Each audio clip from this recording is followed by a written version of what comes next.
자, SQLD 자격증 과정 중에서 SQL 기본 과목에 대해서 보도록 하겠습니다.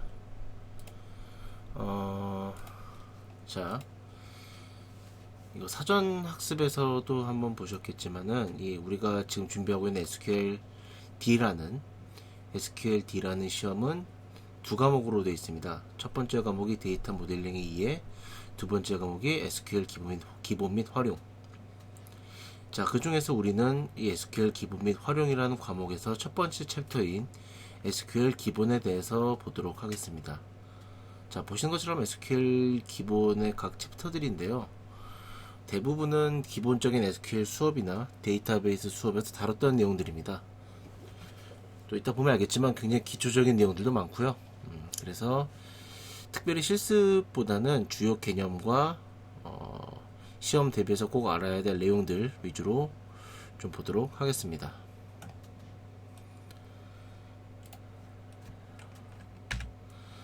자, 챕터고요.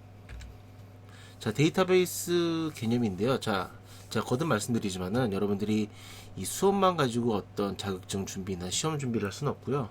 반드시 문제도 풀어야겠지만은 여기 있는 이게 본래 교재예요. 본래 교재 자체를 그대로 웹으로 옮겨놓은 거기 때문에 이 내용을 반드시 최소한 2번은 읽어보시기 바랍니다. 예, 그래서 제가 추천하는 방법은 일단 여기 이 사이트에 있는 이 내용을 읽고 그 다음에 강의를 듣고 다시 한번 이거를 보면은 좀 더 잘 이해가 되지 않을까 생각을 합니다. 자, 보겠습니다. 자, 데이터베이스, 관계형 데이터베이스 개요라는 챕터에서 데이터베이스 개념인데요. 한번 읽어보세요. 여러분들이 충분히 알고 있는 데이터베이스의 내용들이니까 PPT와 자료만 읽어보셔도 충분히 이해하실 수 있을 겁니다. 그리고 데이터베이스 발전 과정인데요.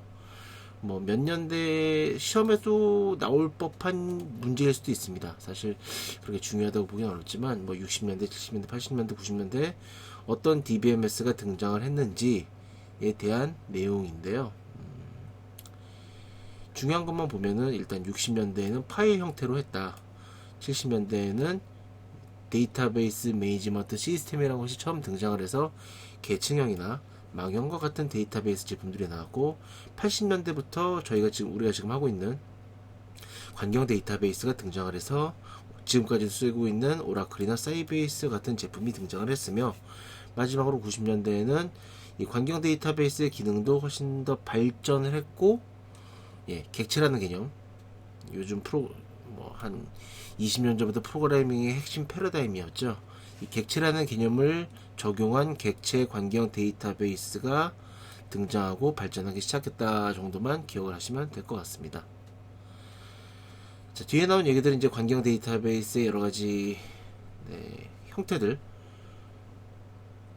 이건 아니죠. 관경 데이터베이스는 이제 이렇게 돼 있고 아까 70년대 이런 데 등장했던 계층형 데이터베이스, 네트워크형 데이터베이스가 데이터를 이런 방식으로 관리를 하는데 관경 데이터베이스는 데이터를 표 형태로 관리하면서 각 표마다 키라는 것을 이용해서 기본 키 외래 키겠죠. 이런 것을 통해서 연결을 해서 데이터를 관리한다라는 거. 이 정도만 기억을 하시면 될 것 같습니다. 자, 그래서 관경 데이터베이스 핵심적인 개념 다른 데서 가져온 자료인데요. 어떤 일반 현실 세계의 문제, 비즈니스 세계라고 보통 표현을 하는데 현실 세계에서 저장할 데이터를 어떤 것을 데이터베이스화 시킬 건지 일단 결정을 하면은 그 내용을 이렇게 모델링으로 만들어서 우리 그 사전 학습에 배웠던 ERD죠. 이거를 좀 더 구체화시킵니다. 보시는 것처럼 논리 모델이라고 해서 각각의 엔티티마다 기본 키를 뭘로 할지, 그리고 각 엔티티를 연결을 어떻게 할 건지 그런 것들을 결정하고 그것이 결정이 됐으면 이게 설계죠. 아주 구체적인 설계가 들어갑니다. 실제적으로 데이터를 저장할 때 얼마만큼의 용량으로 어떤 자료용으로 저장을 할 건지 이렇게 결정을 하는 거죠. 이런 과정을 거쳐서 관계형 데이터베이스를 구축한다고 보시면 되겠습니다. 자, 용 한번 짚고 넘어가죠. 자, 가로줄은 튜플, 행, 레코드라고도 하고요.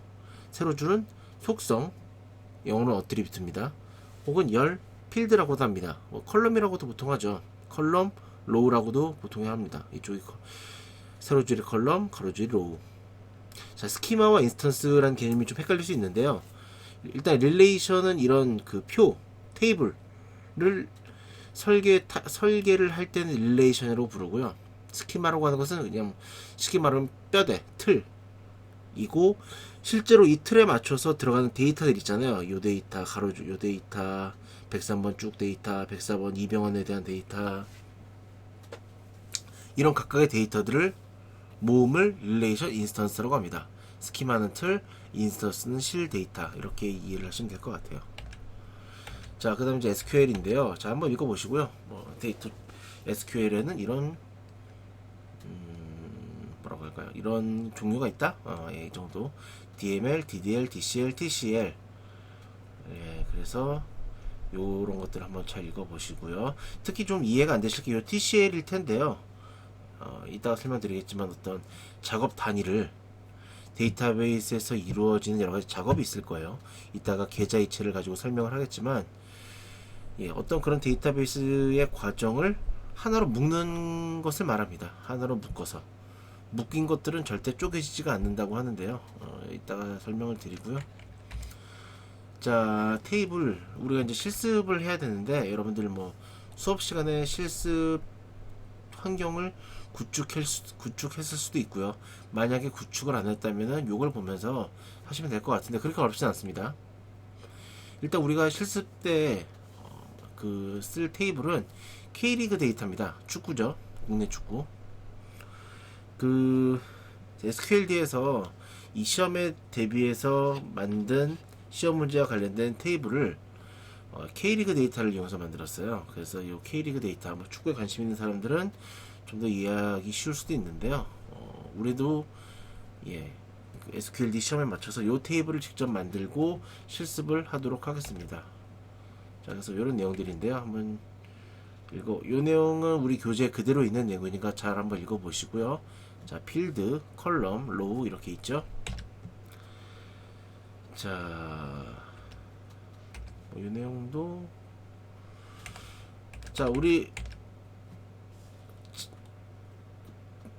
우리가 예를 들어 축구 선수에 대한 데이터를 저장한다고 했을 때 이렇게 할 수 있겠죠. 선수 어떤 팀인지, 연고진 어딘지 이렇게 쫙 할 수 있을 겁니다. 근데 이거를 그대로 저장하다 보면은 중복되는 데이터가 분명히 있어요. 자, 여기 보시면요. 뭐 예를 들어서 고창현, 이청용 이 두 선수 블루인즈라는 데이터, 블루인즈, 수원 이런 데이터가 중복되고 있습니다. 중복되고 있죠. 이런 데이터가 중복되는 게 많다고 생각해 보세요. 굉장히 많은 용량의 낭비가 되고 있습니다. 그래서 우리가 이를 쪼개야 된다 그랬죠. 쪼갤 수 있는 만큼. 그래서 이 쪼개는 과정을 정규화라고 한다고 그랬습니다. 정규화. 네, 그래서 정규화를 시켜서 이제 테이블로 만들 거예요. 이미 그 실습용 데이터베이스에는 그것이 다 구축이 되어 있고요. 우리는 거기에 시키는 대로 하면 될 것 같습니다. 자, 그래서 일단 요거를 하기 위해서 ERD를 그려야 될 건데요. 뭐 ERD는 보통 이런 형태죠. 왼쪽 상단에 있는 것처럼. 우리 실습 자료에서는 우측 상단처럼 팀, 선수, 그리고 소속이라는 형태로 ERD를 만들었습니다. 일단 좀 아셔야 될 게요. 그 ERD를 표기하는 방법이 여러 가지가 있는데, 우리는 우리 수업 때는 정보공학 표기법, 흔히 I 표기법이라고 하는데요. 정보공학 표기법을 이용을 해서 할 겁니다. 이 정보공학 표기법에서 여러분들 아셔야 될 게, 우리 사전학습에서 나왔던 것처럼 이런 엔티티와 엔티티는 관계를 맺는데 그 관계가 1대1, 1대다, 다대다 이렇게 맺을 수가 있다고 했었죠. 이것을 물론 이제 어떤 ERD 같은 경우 여기다 1, N 이렇게 쓰는 경우도 있는데요. 그것보다는 좀 더 깔끔하게 정리할 수 있는 방법을 고민하다가 정보공학 표기법에서는 이런 형태로 하고 있습니다. 자, 1대1, 1대다, 1대1이대 없을 수도 있다. 이건 0이라고, 0라고 생각하시면 돼요. 그리고 여기는 1대 다인데 또 역시 아무것도 없을 수 있다. 이렇게 개념을 이해하시면 좋을 것 같습니다. 그래서 여러분들이 요 정보공학 표기법에 표시된 요것만 보고 아 이게 어떤 관계를 이루고 있구나 라고 이해하시면 될 것 같아요. 자, 계속 보겠습니다. 자, 예제가 나오는데요. 요 예제는 한번 보시고요. 일단 교과서 우리 교재 나오는 예제만 한번 볼게요. 자, 식별관계, 비식별관계라는 게 나오는데 요거 좀 설명 잠깐 드리겠습니다. 사실 뭐 그렇게까지 대단한 건 아닌데 우리 그 데이터 모델링 파트 여기 나옵니다. 여기 데이터 모델링에 의해서 식별자 부분은 나오는데요. 여기 나오겠지만 여기서 잠깐 설명을 드리면요. 식별관계라고 하는 것은 우리가 테이블과 테이블이 어떤 하나의 컬럼, 공통된 컬럼에 의해서 연결이 되잖아요, 보통. 그래서 관계를 맺는 거잖아요. 관계형 데이터베이스는 별게 아니에요. 테이블과 테이블이 하나의 컬럼, 뭐 하나 이상일 수도 있고요. 하나의 컬럼으로 이렇게 공통되는 하나의 컬럼으로 연결되면은 관계형 데이터베이스입니다. 이게 기본 구조예요. 근데 이 두 개의 공통된 컬럼이 어떠한 형태로 연결이 되느냐, 그리고 연결된 컬럼이 어떤 위치에 있느냐에 따라서 식별관계, 비식별관계 결정이 되는데요. 뭐냐면요. 자, 보겠습니다. 학과 테이블에 학과 번호가 있어요. 기본 키겠죠, 당연히. 그리고 학생 테이블에는 학번이 있고, 여기서는 이름을 기본 키로 썼는데요. 잘 된 건 아니죠. 이름은 동명이인이 많을 수 있으니까. 근데 자, 보시면 학과 번호가 외래키로 되어 있습니다. 외래키 아시죠? 예. 이렇게 공통되는 컬럼이 이렇게 있는데 하나는 기본키, 하나는 외래키다. 이런 경우에를 비식별 관계라고 하고요. 자, 보시는 것처럼 학과 번호가 있고 이 학과 강실이라는 엔티티 테이블에도 학과 번호가 기본키이자 외래키입니다. 기본키이자 외래키로 되어 있어요. 이런 경우를 이제 식별 관계라고 합니다. 식별 관계, 비식별 관계 이해하시고요. 자, 다시 우리 교재의 내용을 보시면은 이런 테이블에 이런 기본키를 가지고 이런 컬럼들로 구성을 하겠다는 얘기입니다. 자, 그래서 1대, 단대, 제로니까 없을 수 있다는 겁니다. 축구팀이 하나 있는데 그 축구팀엔 선수가 없을 수도 있어요. 왜냐하면 새로 만든 팀인 경우에 없을 수도 있겠죠. 그런 얘기입니다. 만약에 이 동그라미가 없다, 그냥 1대 다다, 그러면은 반드시 축구팀에는 선수가 있게 돼 있어야 될 거예요. 그런 거를 제약 조건으로 설정을 할 건데요. 예, 어쨌든 그런 내용이고요. 나머지도 마찬가지입니다. 자, 여기는 그리고 이거는 비식별관계, 식별관계 이렇게 다 돼 있고요. 보통 식별관계 같은 경우에는 이건 뭐 나중에 제1과목 할 때 다시 한번 설명을 드리겠습니다. 근데 이걸로는 좀 실습하기가 좀 부족했다고 느꼈는지 실습용 테이블 하나 더 만들었어요. 데프트와 EMP라는 테이블인데요. 부서와 그 부서에 소속된 사원들에 관련된 데이터들입니다. 자, 비식별 관계로 되어 있고요. 1대 답니다. 실제로 데이터 만드는 건 이따가 집에서 하실 분들은 집에서 이거 보고 하셔도 되고요. 아니면 학교에서도 만약 설치가 안 돼 있으면 학교에서 같이 한번 만들어 보면 될 것 같습니다. 자, 관계형 데이터베이스의 전반적인 개념에 대해서 살펴봤고요. 강의가 너무 길면 지루하니까 일단 여기까지 보셨으면은 한번 이 교재 한번 읽어보시기 바랍니다. 교재. 예. 사실 이것만 여러분들이 잘 읽어도 절반은 맞을 거예요. 그러니까 이 내용 지금 이 관계형 데이터베이스 챕터 1을 했습니다. 이거 한번 잘 읽어보시고요. 다음에 이어서 DDL 부분 이어서 진행하도록 하겠습니다. 수고하셨습니다.